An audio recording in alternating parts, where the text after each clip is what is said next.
Welcome back to Behind the Lens. I am your host, costume designer, and wardrobe stylist, Jessi.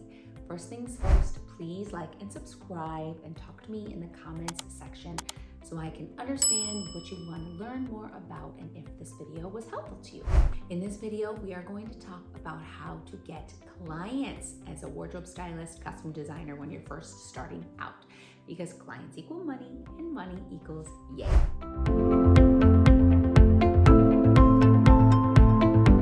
You're going to want to ask yourself 3 important questions.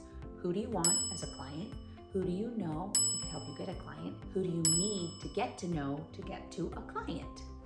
So let's talk more about the first question. Who do you want? What world do you want to be in as a wardrobe stylist or a costume designer? Is it private clients, celebrity clients, menswear, women's wear, kids, commercial, print, TV, film, theater, or anything else that exists in the world of wardrobe styling and costume design? As I've spoken about, I have always juggled many of these worlds at the same time because I think it keeps me on my toes. I love to be super creative and bounce back and forth between theater and TV, film, and commercial, and that's just me. Some stylists only stay in kind of 1 or 2 lanes, and that's okay. But when starting out, I would say to cast a really big net and maybe try to dabble in a few worlds as you're getting started, because you just don't know what's gonna hit. You don't know what you're gonna really like. Once you've decided what world or worlds you kind of want to start in, think about who you know, perhaps a family member or a close friend or a friend of a friend that could vouch for you or connect you to your potential aspirational client. Say, for example, you want to try the bridal world. Well, if you have a friend getting married, you could offer to style her for her engagement photos or help her pick her outfits for her honeymoon or even for her big day if she'll allow you to. Or maybe you have a friend that's a nanny who might work for a family that could use a wardrobe stylist. Perhaps you know a producer or a manager or an agent, or one of your friends is a makeup artist and you can reach out to them. Hey, I see that you're on photo shoots a lot. Perhaps I could come and shadow you one day, or maybe you could connect me to the wardrobe stylist on set who I could shadow and kind of learn from them. So really brainstorm all of your connections, or again, a friend of a friend, or perhaps your uncle knows somebody, or your grandma. My grandma was playing cards with a woman whose daughter works in fashion and she connected me to her. True story. So think outside the box, really, really dig deep and brainstorm all of the ways you could be connected to the world that you maybe thought you weren't connected to at all. You would be very surprised. The world is pretty small and there are enough outlets to explore to kind of find your niche. In the meantime, you always can make up your own work just to build your book and your portfolio by photo shoot, which I talk about in a different video.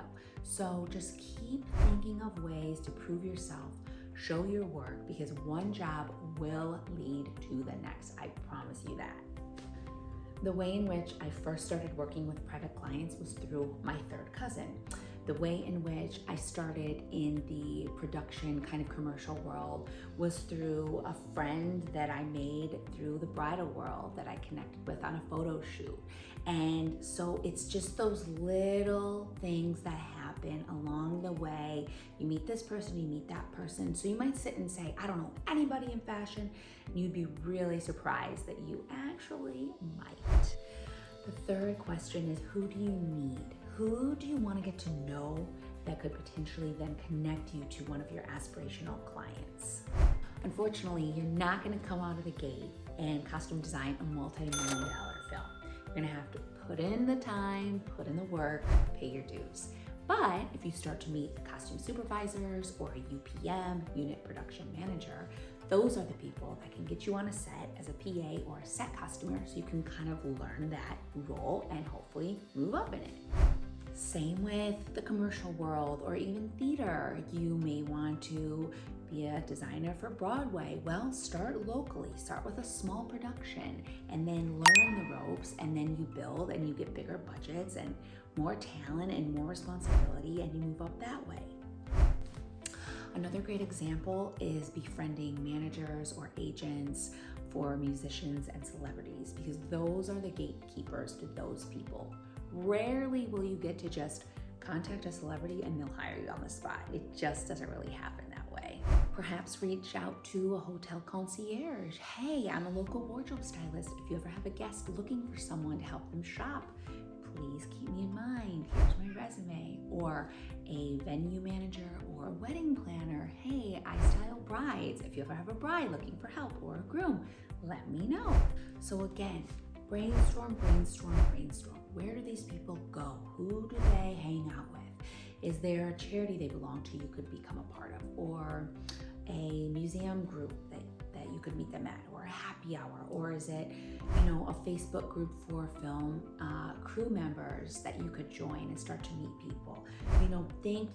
Think about these people and really how you could connect with them to hopefully turn them into a client. And again, when all else fails, start with what you know. Style your mom. Post pictures of her on Instagram. This is how you dress as a woman in her 50s or 60s, or your dad. If he works in corporate America, get him looking super sharp in a shirt and a suit, and talk about menswear styling and, maybe pattern mixing with shirts and ties. Really anything to make up your own work, to, again, prove yourself to other people. So when you're trying to meet somebody, you can show them your work. That's what they want to see, and they'll be more willing to hire you based on what you have done and your experience and what they can trust you to do. Another example for private clients actually would be perhaps a closet designer in your city that goes in and remodels people's closets, and then you can say, hey, I work in closets, I edit closets, I organize closets. Once you're finished designing the closet, I would love to be a resource for your clients to put all their clothes back in their closet and make it a beautiful boutique for them.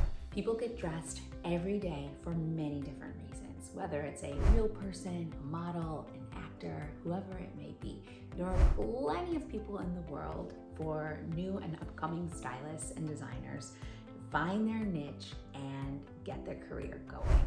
Use social media to try to meet and connect with people, LinkedIn, Facebook, Instagram. I wouldn't exactly pitch them in their DMs per se, but you can do a lot of research and find out exactly, maybe how to get in touch with somebody. Once you're at the point where you are ready to reach out, you're gonna make a pitch video, because it's all about personality. You're gonna talk about your experience, your expertise, how you can solve their pain points, why they wanna hire you, how you're different from other people. Remember, it's all about personality, and it just takes one client to get the ball rolling. When I was starting out, I kept a huge Excel document of all the people that I wanted to meet, their name, their contact information, how I found them, and then as I would reach out to them, I would just keep track of it. Emailed so-and-so on this date, called so-and-so on this date, texted this person on this date. Then I would continuously follow up monthly. If they said no, I wouldn't exactly stop messaging them. I would just maybe stop for like 6 months, and then I would circle back. You just want to be top of mind to these people when they're looking for somebody like you. Be professionally aggressive. Bang down the doors you want to get into. Showing your passion that you really want to work for somebody and help them goes a long way. People don't want somebody kind of half in, half out. If they see how interested you are, they'll start to take notice. You have to do the legwork for yourself. You are your own best advocate. It takes time, but it is worth it. As you do new work, new jobs, your career slowly starts building. Be sure to show this new work to these people you're trying to get a hold of. Hey, I just did this great job. I was really proud of it. I wanted to show you. Or you can do a monthly newsletter where you gather all the work you did for that month and you send it out to all the people you want to work with. And again, staying top of mind. So right when they need somebody for wardrobe or set costumer or in their closets, you are right there. Oh my gosh, Jessi could help me. Good luck, go out and get your clients, and I will see you on the next video of Behind the Lens. Don't forget, always be yourself. This is my toughest boss and my best client, right? I love you. Yeah.